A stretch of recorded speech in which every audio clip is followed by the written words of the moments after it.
Scam చూసుకోవచ్చు. One of the best Harshad Mehta గారి మీద వచ్చింది. అండ్ తెలుగులో కూడా రక్త చరిత్ర ఈ కైండ్ ఆఫ్ జాన్లో కూడా వచ్చున్నాయి సినిమా. మీకు ఎట్లాంటి సినిమాలు? అంటే నాకు రామ్ గోపాల్ వర్మ గారి సినిమాలు నచ్చితాయి, మణిరత్నం గారి సినిమాలు నచ్చితాయి. ఇంకా ఓల్డ్ మూవీస్ అన్నీ చూస్తుంటాం కదా. ఎక్కడ ఏది బాగున్నా కూడా మనకు తెలియకుండా ఇన్ఫ్లుయెన్స్ చేస్తుంటాయి. సో ఆ విధంగా అందరి ఇన్ఫ్లుయెన్స్ ఉంటుంది అనుకోవచ్చేమో.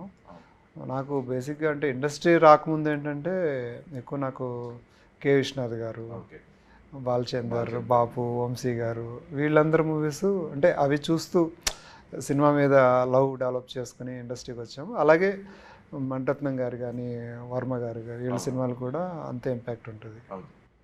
అంటే ఒక లైఫ్ హిస్టరీ కావచ్చు జరిగిందని తీసేటప్పుడు చాలా జరుగుతుంటాయి.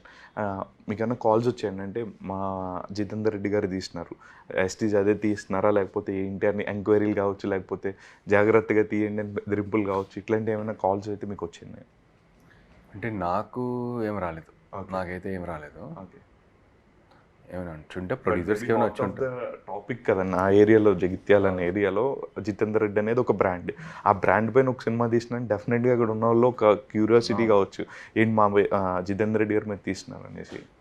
అంటే షూటింగ్కి వెళ్ళాం కదండి, వాళ్ళందరూ ఫుల్ ఎక్సైటెడ్గా ఉన్నారన్నమాట. ఓకే అన్న ఎప్పుడు వస్తుందన్న, మంచి డైలాగులు పెట్టండి అన్న, మా జితేందర్ రెడ్డి సూపర్ అన్న, మాకు ఈ సీన్లు పెట్టండి అన్న, ఈ సీన్లు పెట్టండి అన్నను వచ్చి మేము అడగకుండానే వచ్చి ఎంకరేజ్ చేస్తూ అవన్నీ ఇన్సిడెంట్ చెప్తూ, ఈవెన్ షూటింగ్ లొకేషన్స్కి వెళ్ళినా కూడా షూటింగ్ అయ్యే వరకు వెంటుండి షూటింగ్ అయిన తర్వాత హోటల్స్కి వచ్చి ఇలా చెప్పి ఎంకరేజ్ చేసిన వాళ్ళు ఉన్నారు తప్ప ఇలా చేయొద్దు అలా చేయొద్దు అని చెప్పలేదు అనమాట. అంటే వాళ్ళకి తెలుసు, అంటే మోర్ సపోర్ట్, అంటే మనం బాగా చేస్తామన్న దాంట్లోనే వాళ్ళు ఎంకరేజ్ చేస్తున్నారు, ఇంకా బాగా చేయండి అని ఎంకరేజ్ చేస్తున్నారు తప్ప అలా చేయొద్దు ఇలా చేయొద్దు అలా లేదు.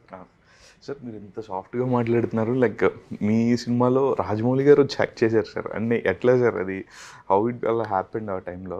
అంటే అది అంటే ముందు అది అసిస్టెంట్ డైరెక్టర్ క్యారెక్టర్గా నానేది. ఫస్ట్ నేను రాసుకున్నప్పుడేమో అది సినిమా బ్యాక్డ్రాప్ పెడదాం, ఎందుకు పెట్టానంటే సినిమా బ్యాక్డ్రాప్ ఇతను ఒక డిప్రెషన్లో ఉంటాడు, ఆ అమ్మాయి వదిలేసి వెళ్ళిన తర్వాత డిప్రెషన్ నుంచి బయటికి ఎలా వచ్చాడంటే వాడు సినిమాలు చూస్తూ ఉన్నాడు, ఆ సినిమాలు చూస్తూ చూస్తూ టైం అంతా పాస్ అయిపోయింది. ఫైనల్గా చూస్తూ చూస్తూ సినిమా ఫీల్డ్లోకి వెళ్ళిపోయాడు. ఎందుకంటే మర్చిపోవడం కోసం సినిమాలు చుట్టూ మొదలుపెట్టి అలా సినిమా ఫీల్డ్లోకి వెళ్ళిపోయాడు. అలా వెళ్ళటానికి కన్వీనియంట్గా రైటర్ పెడదాం, సినిమా రైటర్ అనుకున్నా.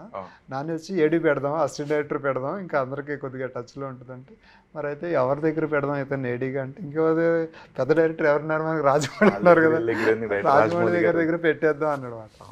అయితే రాజమౌళి అయితే సూపర్ కొట్టదు, బాహుబలికి పెట్టేద్దాం అయితే అంటే ఇంకా బాహుబలి దానికే పెడదాం అని చెప్పి అలా. ఆయన బాహుబలిలో కూడా యాక్ట్ చేశారు.